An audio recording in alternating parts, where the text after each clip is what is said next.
Apocalypse of Elijah.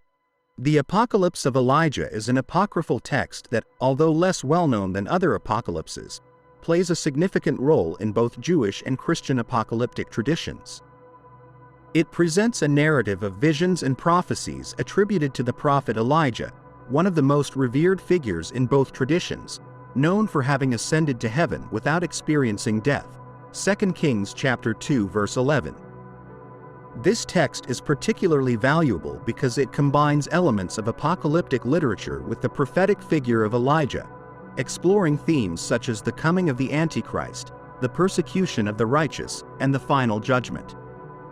The Apocalypse of Elijah was likely written between the 1st and 3rd centuries AD, in a context of religious persecution, whether under Roman domination or during internal crises within Judaism. References to the Antichrist and the events preceding the end of times place it firmly within the apocalyptic genre, which was very popular among Jewish and Christian communities during this period. This text may have served as a means of encouraging oppressed communities, offering a narrative in which the forces of evil, embodied by the Antichrist, are ultimately defeated by divine intervention. The Apocalypse also reflects a deep concern for divine judgment and the promise of redemption for the righteous, themes that resonate particularly during times of persecution. One of the most distinctive features of the Apocalypse of Elijah is its detailed description of the coming of the Antichrist.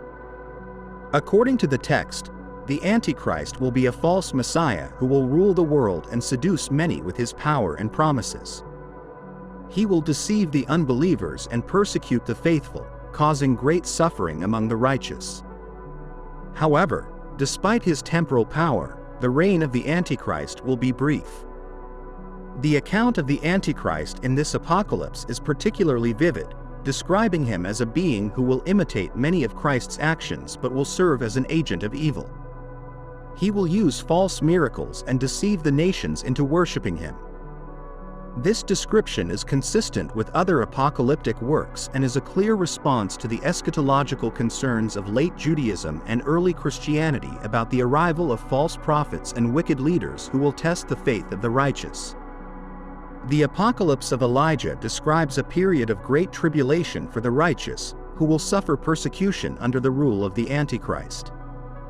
However, they are encouraged to maintain their faith and resist, as they are promised that God will intervene at the right time to save them. This call to endurance is common in apocalyptic literature, where trials and tribulations are seen as a necessary stage before God's final victory. Elijah, as a prophet, is presented as a model of perseverance and faith in the midst of adversity. In the text, Elijah, along with Enoch, is described as playing a crucial role in the final confrontation with the Antichrist. It is prophesied that both prophets will return to the world before the final judgment to confront the Antichrist and testify on behalf of God. This idea of the second coming of Elijah and Enoch is a belief present in some currents of Judaism and Christianity, reflecting the importance of these figures in eschatological narratives. The climax of the Apocalypse of Elijah occurs when God intervenes directly to destroy the Antichrist and establish his kingdom on earth. The coming of the true Messiah will bring divine justice and end the suffering of the righteous. The wicked will be eternally punished, while the faithful will receive their reward in God's kingdom. This vision of the final judgment is typical of apocalypses, where evil may dominate temporarily, but in the end, God imposes his justice. The judgment described in this apocalypse is severe and final, with a clear division between the righteous and the wicked. The text provides comfort to communities facing persecution, assuring them that their suffering is not in vain and that divine justice will prevail in the end. The Apocalypse of Elijah uses symbolic and allegorical language to describe the eschatological events, which has led to many different interpretations over the centuries. The figure of the Antichrist is seen as a personification of evil that, although powerful, will be defeated by divine intervention.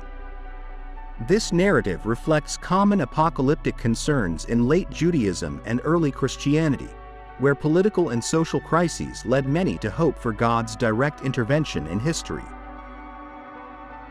The emphasis on persecution and endurance is also important, as it reflects a theology in which suffering is part of the divine plan and where the righteous must maintain their faith, even in the most difficult circumstances. Elijah, as a prophet who was taken to heaven without dying, symbolizes the hope of redemption and immortality for the faithful. Although the apocalypse of Elijah was not included in the biblical canon, its content has influenced apocalyptic traditions in both religions, particularly in its description of the Antichrist and the final judgment. The text has also been important for studies on early eschatology and messianic expectations in both Judaism and Christianity. Elijah is a revered figure in both Jewish and Christian traditions, and his role in this apocalypse reflects his continued importance in the theology of both religions. The idea that Elijah will return at the end of times to testify against the Antichrist is a concept that appears in other apocalyptic texts and has been adopted in various eschatological traditions, including Christian teachings about the end of times. Thank you for watching our video. Subscribe to our channel for more videos like this. Give it a like, comment your thoughts, and share this video with your friends and family.